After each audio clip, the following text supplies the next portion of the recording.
Doctor ABM Hezbollah sir, আপনি একেবারে সর্বশেষে যদি আমাদের এই রমজান কারিমে আমরা কি করতে পারি এবং কি বর্জন করতে পারি একেবারে শর্ট করে যদি প্লিজ। শর্ট করে বললে ওইটাই যে করণীয় যেগুলো সেটা করব, বর্জনীয় যেগুলো সেগুলো আমরা বাদ দিব। আর এটাই তো তাকওয়া, ইনতিসারুল আওয়ামির বলছেন। এবং সিয়াম মানে কি? সিয়াম সওম থেকে আসছে, তার মানে বিরত রাখা, বিরত থাকা। আমি অন্যায় থেকে বিরত থাকবো, অন্যকে বিরত রাখার চেষ্টা করব, এর দ্বারাই সিয়াম পালন করব। আর এর মাধ্যমে আমরা আল্লাহর সান্নিধ্য অর্জন করব, আল্লাহর সন্তুষ্টি অর্জন করব।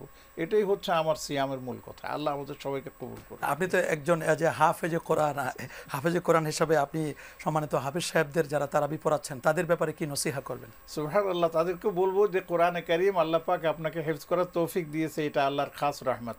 সবাই কোরআনে হাফেজ হতে পারে না।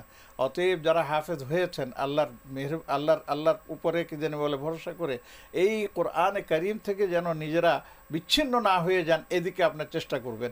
শুধু রমজান আসছে তারাবি পড়বেন আর কি যেন বলে তেলাওয়াত করবেন, আর বাকি 11 মাস তেলাওয়াত মুক্ত থাকবেন, এটা যেন না হয়।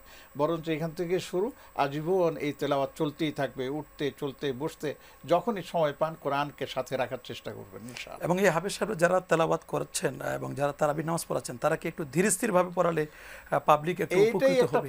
মজার প্রশ্ন করেছেন। আসলে আমরাও দেখেছি, আমরাও পড়েছি আলহামদুলিল্লাহ। আমার জীবনে এক পারা স্যার কিছুদিন পড়ার রেকর্ড আছে মাত্র 12 মিনিটে। আর এখন আমি ইচ্ছা করলেও স্যার 35 থেকে 40 মিনিটের বেশি মানে কমে আমি পড়তে পারি না। এই যে যেটা কথা বলেছেন যে এই ভর করে আপনি তেলাওয়াত করে যাওয়া, এটা কোরআনের সাথে আমি মনে করি একটা একরকমের বেয়াদবি, কোরআনকে একরকমের অবজ্ঞা করা হয়, বুঝতে পারে না। হ্যাঁ, এই জন্য আপনি ধীরে সুস্থে একবারে ইতমিনানসে পড়ুন, আপনার তেলাওয়াতটাও সুন্দর হবে। মুসল্লিয়ানে কেরাম আপনার এই তেলাওয়াতের দ্বারা উপকৃত হবেন, তাদের মনের মধ্যে, তাদের শরীরের মধ্যে, তাদের মেন্টালিটির মধ্যে এই কোরআনের যে একটা পড়বে, প্রভাব পড়বে, এটা তাদের জীবনের জন্য একটা সুন্দর জীবনকে বয়ে নিয়ে আসবে। এবং এই কোরআন যখন আমরা তেলাওয়াত শুনবো তার আগে কিন্তু আমরা কমপক্ষে 10 মিনিট সময়ের মধ্যে পুরো কোরআনের তেলাওয়াতের সামারিটা, সাবস্টেন্সটা কিন্তু আমরা মুসল্লিদেরকে জানান দিতে পারি। যদি সম্ভব হয় এটা করা উচিত। কেউ আগে করে, কেউ পরে করে, কেউ আসরের পরে করে, এক এক জায়গায় এক এক রকম।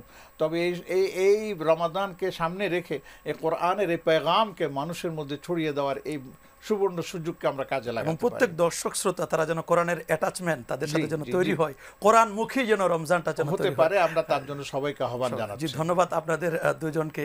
আসলে আপনারা এই একেবারে এই কষ্ট করে আপনারা আজকে পহেলা রমজানে তাশরিফ এনেছেন এবং আপনাদের জ্ঞানগর্ভ আলোচনা করলেন। দর্শক শ্রোতা আশা করছি সকলে উপকৃত হয়েছে। আল্লাহ তাআলা আপনাদের দীর্ঘ হায়াত নসিব করুন।